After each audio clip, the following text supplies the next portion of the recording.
3000 টাকা দিতেছে একটা ভোটের লিগা। ভোট দিতে যাইতা না?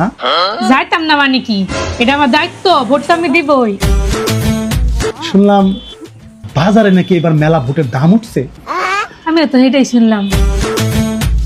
তো কি চিন্তা ভাবনা করলাম?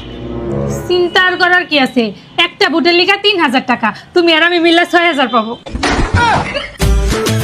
ঠিকই আছে, তাহলে শোনো, তাহলে তোমার সংসারের ভোটের দায়িত্ব কিন্তু আমি নিলাম। সংসারের ভোটের দায়িত্ব মানে কি? না মানে ভোট তো একটা সম্পদের সমান, সেই সম্পদ যদি তুমি 3000 টাকায় বেচা দেও, তাহলে এই সংসারের ভোটের দায়িত্ব আমি নিলাম।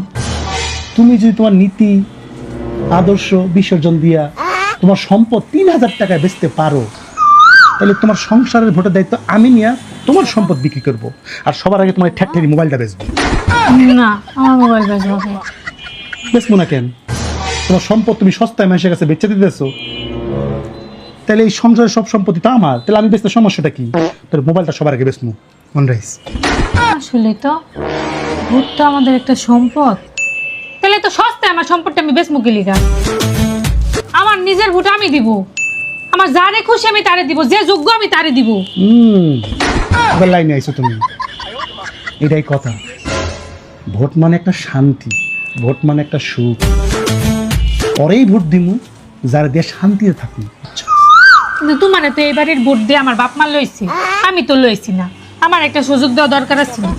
যেইটাই কর, দেশের প্রধানমন্ত্রী কে হইব জানি না, এই বাড়ির প্রধানমন্ত্রী কিন্তু আমি। ক ভোটটা বেচবি না? বেশ মোনা আসলে